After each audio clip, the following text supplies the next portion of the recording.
Like every hero, he had obstacles to overcome. And they said, there's no way this will sell. But the rewards were great. If they didn't have Mega Man, I don't even know how they'd be surviving today, honestly. Learn the secrets behind his power. It's about one thing. And it's always about one thing, blasting. It's a huge cast of characters that any kid can enjoy. Everybody loves Mega Man. And meet Inafune, the man behind the Mega. I had no idea my luck would go this well, that this character would be this great and last this long. So yes, it was a huge surprise for me.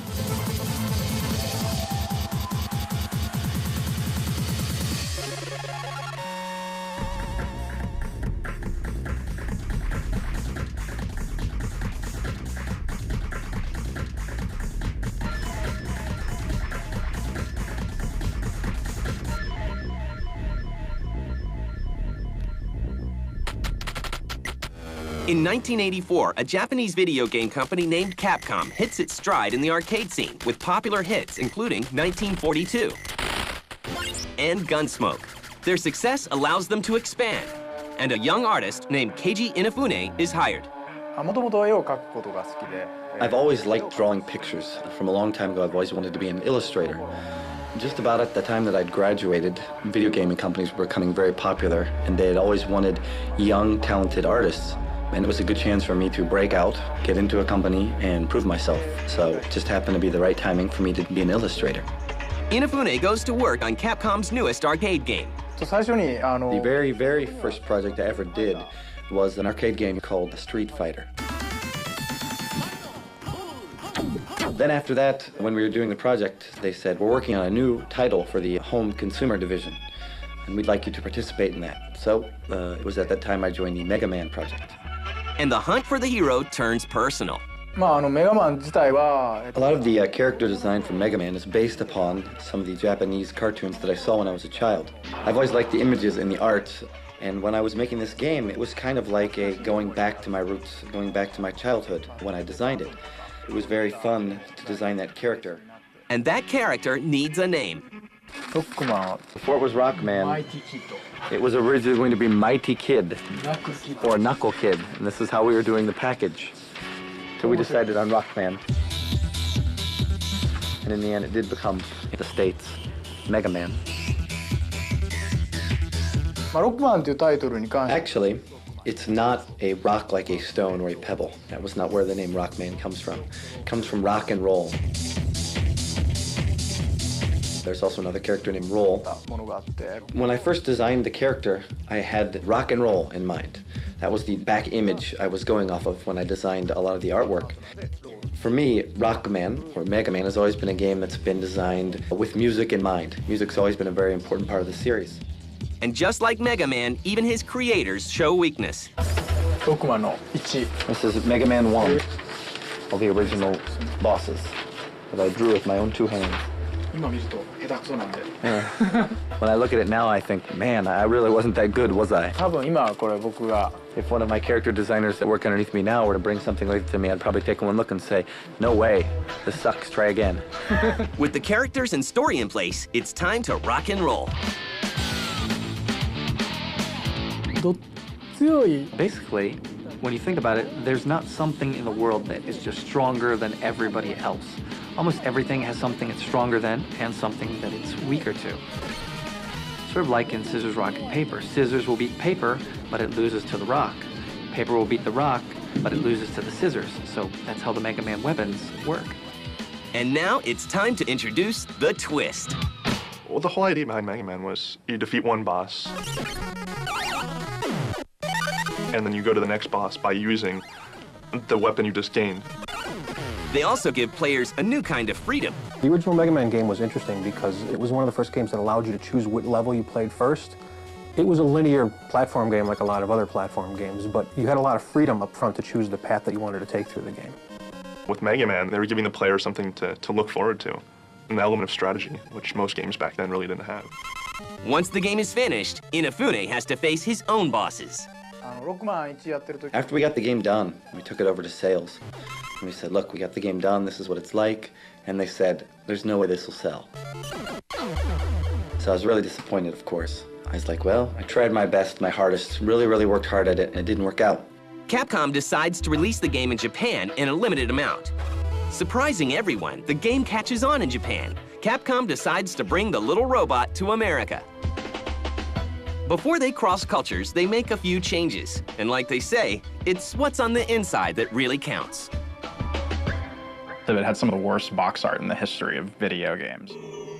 It doesn't look anything near the Mega Man that we see today. The box art for the first Mega Man game in the US was done very quickly. The president of Capcom US said to his marketing guy, you know, we need a cover done tomorrow. And he went out and got a friend of his to do it in like 6 hours. And that's the reason why it turned out so bad. They had some 45-year-old guy with a strange-looking weapon. Despite the cover, word begins to spread. And sales of Mega Man begin to gain momentum. The first Mega Man was indeed a sleeper hit. Word of mouth really caught on with Mega Man. The Mega Man team begins to work on the sequel, but this time with a little extra help. This was an illustration used in a poster which said, we are waiting for everyone's ideas for new enemies. There was a contest in Nintendo Power where kids could create robot monsters for the game. From 2, we had children participating in the R&D of the game. So you really have the game kind of created by children for children. You have that child touch, actually. When the sequel arrives in America in 1989, there's already a captive audience ready to face the evil Dr. Wily. If I were to have to throw out one single Mega Man title that I really liked, I guess it would be Mega Man 2. It was probably the one game where I really felt that I had put in 100% of everything that I was aiming for. Out of all the games I've made, one of the best ones. I really liked it. Capcom, realizing the potential of the game, throws their weight behind the series. When we made the first Mega Man, you're always limited by memory, how much space you have on the cartridges. And we had tons of characters that we had created that we all wanted to fit in the first game that we couldn't. So all the characters that were left over, we decided to put in number 2. A lot of the characters became a lot more bright and colorful. The sprites were a lot prettier in the second one. We were able to do a lot of things that we couldn't do in the first one. The game is popular, selling more copies than the original and ensuring that the Blue Bomber will return. Mega Man and Street Fighter came out around the same time, are responsible for, Capcom. They branded Capcom. They made them a company to be reckoned with. People didn't really know Capcom as a brand until, Mega Man came shooting in. With the success of 2 Mega Man games, Capcom rushes to release number 3. When Mega Man 1 and 2 and 3 hit, it was huge. I mean, they kept coming out in progression. Like, it was, one after the other after the other. Capcom didn't waste any time. They might not have known they had a hit on their hands, but once they did, it was immediate. Mega Man is on a roll, but Capcom's next move will be a frustrating one.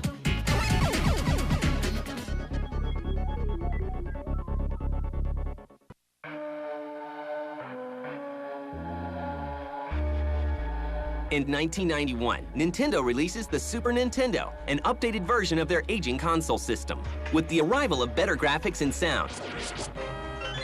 Classic 8-bit games are given new life in a 16-bit world, but one character is nowhere to be seen. I think they continued to do Mega Man games for the NES because, first of all, it was easy to do. It was inexpensive for them to develop additional Mega Man games. All 6 of the Mega Man games for the NES use the same character animation. They have different music, different backgrounds, different enemies, different things to do, but it's basically the same engine. They got it right the first time and they just continued to do it.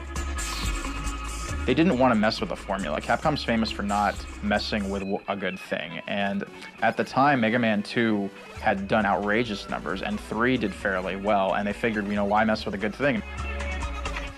Yeah, like maybe the decision seems a little weird now. But at the time, the installed base of the Nintendo was outrageous. It was huge. So why wouldn't you want to release a new Nintendo game with, your all-star Mega Man? Mega Man 4 blasts its way onto shelves in 1991. However, many people are beginning to move on to the newer system, leaving the Blue Bomber with a shrinking fan base. Mega Man 5 is released in 1992. And Mega Man 6 hits the shelves a year later with little fanfare. The future looks bleak for the little robot. But in true video game style, he's about to get another life. By 1994, Capcom has quite a bit of experience making games for the Super Nintendo. They know that they will have to do more than just re-release older games on the new system. Mega Man needs a makeover. I guess with every system you have to have some sort of major evolution because graphically you can do so much more. And the cool thing about Mega Man is he didn't go into 3D because you couldn't really quite yet. So instead what Capcom did was just give him a makeover and make him Mega Man X. Using elements of the original series, Capcom's designers add new moves.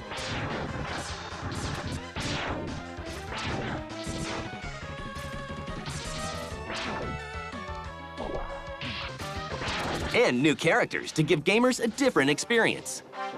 Yeah, the Mega Man X series was very different from the originals.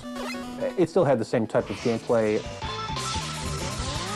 The character was similar, but it took place in a different time frame. The Mega Man X games are harder. I tend to not like the Mega Man X series, mainly because it's really hard. I feel like breaking my controller when I play them. They're much more serious in tone. The boss characters in the original Mega Man games are a little more comical and lighthearted and more colorful. The Mega Man X characters are hard and metallic, and some of those games are brutally difficult. Yet the game finds its fans. So it was this really cool techno quality to Mega Man. It was really neat. Like all the bosses were a lot more extravagant. All the sprites were a lot more colorful.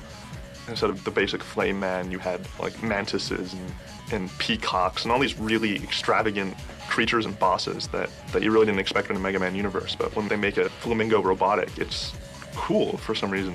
Dr. Wily knew what he was doing. Mega Man X arrives in stores in 1994, and Mega Man fans take notice.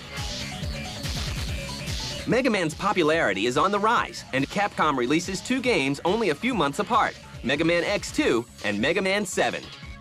For the first time, Capcom allows two separate series to continue simultaneously, both the X series and the Classic series. It got to a point where there was just a new Mega Man game coming out practically every year. I don't know if everybody was on top of that and was just continuing to buy all the Mega Man games, but the fact that there was a steady stream of games with that character in it, really guaranteed that he would continue to be successful even when the newer systems started to come out. Mega Man X3 arrives in stores less than a year later, but once again, the video game landscape is changing, and Mega Man will soon find himself homeless. By 1997, Nintendo has retired their Super Nintendo, and Sony's PlayStation is sending shockwaves through the industry. But Sony isn't exactly embracing Mega Man with open arms. I don't know if Sony's ever spoken about this policy on the record, but it's pretty well known that in the early days of the PlayStation, they really wanted to differentiate the PlayStation hardware from everything else that had come before it. And what that meant in a nutshell was 3D games as opposed to 2D games, which is what the Super NES and the Genesis were really known for.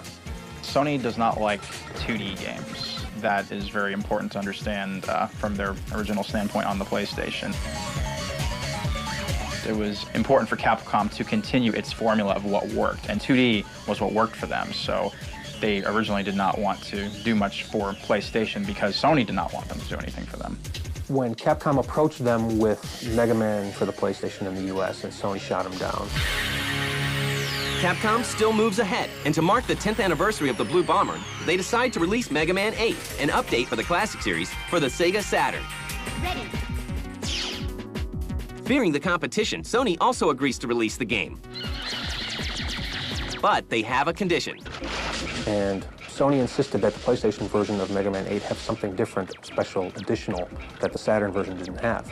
They ended up including a commemorative booklet that showed all the different boss characters from various Mega Man games, just so that Sony could say, hey, the PlayStation version's got something the Saturn version doesn't have. Mega Man finally arrives on Sony's new console, but his next jump will be an unexpected one.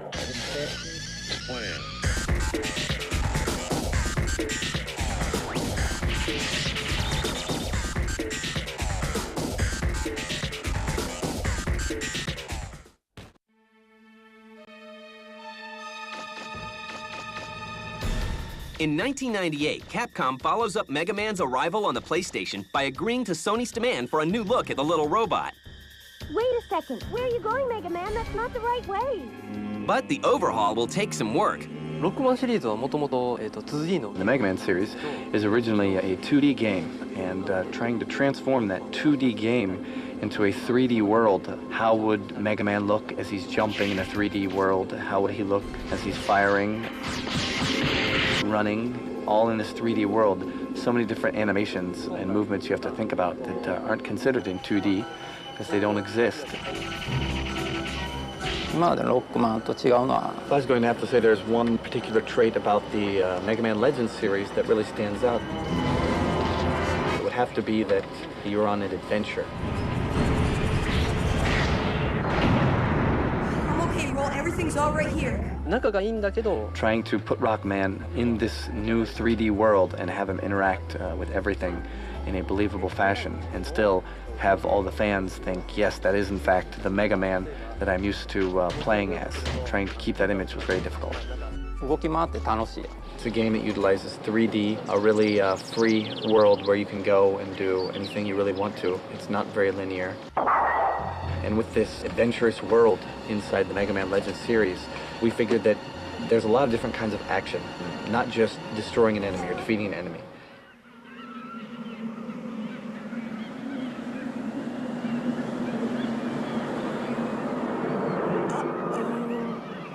Other kinds of action are just, for example, walking down the road and maybe you kick a can or you shoot down a tree or something like that. So that alone gave it a lot of freedom and made it a lot more of a huge whole new world and adventure. I think that's what really makes the Legends series stand out. Mega Man Legends is definitely, I would say it's the most underrated Mega Man game. I mean, it took Mega Man kicking and screaming into 3D gaming. Unfortunately, many don't agree. The graphics were not state-of-the-art, but they were decent at the time, and still Mega Man fans picked up on. It didn't sell as well as the 2D games, but it was something that at least made Sony happy that it was 3D on their platform. Boy, that new engine sure is something. Completely different from the old one. Following the leap into the third dimension, Capcom begins to look for other video game genres for their star to explore. First, Capcom sets their sights on the popular world of strategy gaming with the Mega Man Battle Network series. 伏線に関して Actually, there was two things that were kind of problematic about Battle Network #1. First of all, there was never a game of its type before. There was no pattern to follow, no rough idea to go upon. If there was any type game, it was never really successful. They'd all failed. So to blend an action game along with the kind of fun you get from the Pokemon games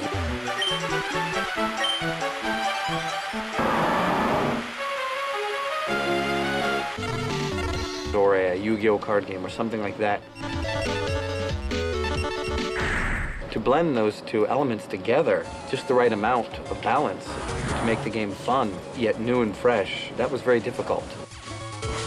The combat system in the Mega Man Battle Network games is very different from what you see in a traditional Mega Man game. It's really an interesting variation from the type of gameplay that Mega Man is known for. But Capcom returns to the classic Mega Man style with the release of Mega Man Zero.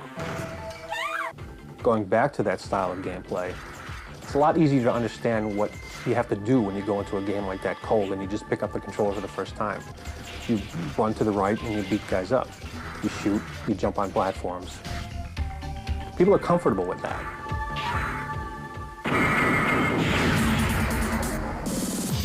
In 2003, Capcom celebrates the 15th anniversary of its beloved character and releases updates to all three of its ongoing Mega Man series.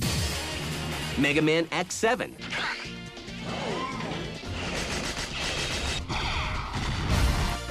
Mega Man Network Transmission, and Mega Man Zero 2. After 15 years as one of the most revered game characters, he shows no signs of slowing. But Mega Man is Capcom's biggest selling game series of all time. 4スクロールのアクション Mega Man is a very appealing character. He's got just the right amount of zip and the power. There are so many different Mega Mans that you're always going to find one that appeals to you. Mega Man's still around today is because he's one of the staples of gaming history. They're going to keep making them damn things until he dies. I don't know. He is what they live on still. There are so many games and so many fans of Mega Man that he's never going to die. I'm sure they're going to continue to do a lot more and a lot better Mega Man games. He's here to stay.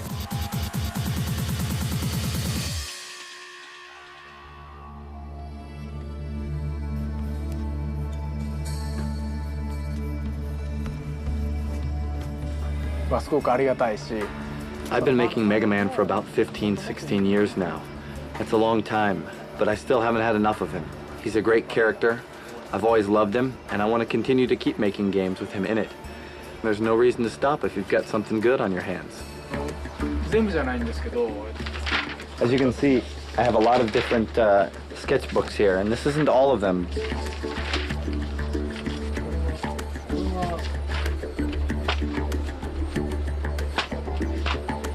There's a lot of enemy characters that have gone unused, but the ideas do keep coming. So many books, so little time.